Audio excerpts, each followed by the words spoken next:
जहाँ circular road में जहाँ से उनको कह दिया गया था कि अब ये घर आपका नहीं है और आप इस परिवार का हिस्सा नहीं है। तो ये इससे कई डायमेंशंस निकल आए।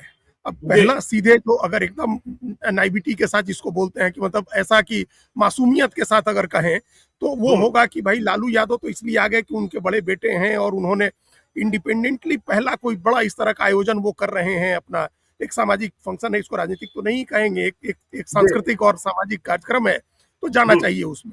इसमें कोई हम्म। पॉलिटिक्स नहीं देखनी चाहिए। एक तो सिंपल हम लोग ये कह सकते हैं कि भाई इसलिए गए लालू यादव। हम्म। लेकिन उसके बाद दो बहुत इंपॉर्टेंट डायमेंशंस हमको समझ में आ रहे हैं, बाकी बीजेपी वाली चीजों पर बाद में बात करेंगे। जी।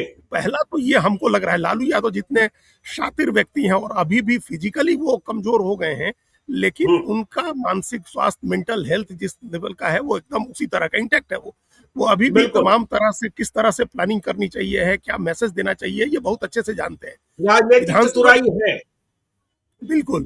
तो जी। विधानसभा चुनाव के ठीक पहले जो परिवार से और पार्टी से निकालने वाली बात थी, वो भी एक तरह की पोजिशनिंग थी। इस बात को इस ऐसे बिल्कुल। समझे हम लोग कि एक हम्म। तरह की पोजिशनिंग थी कि उस समय तो लग रहा था सबको कि आरजेडी की सत्ता आ जाएगी, जिस हम्म। तरह का माहौल है, और वो लग रहा था कि कोई चीज उसको हैम्पर नहीं कर सके, किसी चीज से वो डिस्टर्ब नहीं हो, इसलिए तेज प्रताप यादव को दूर कर दिया जाए, अलग कर दिया जाए।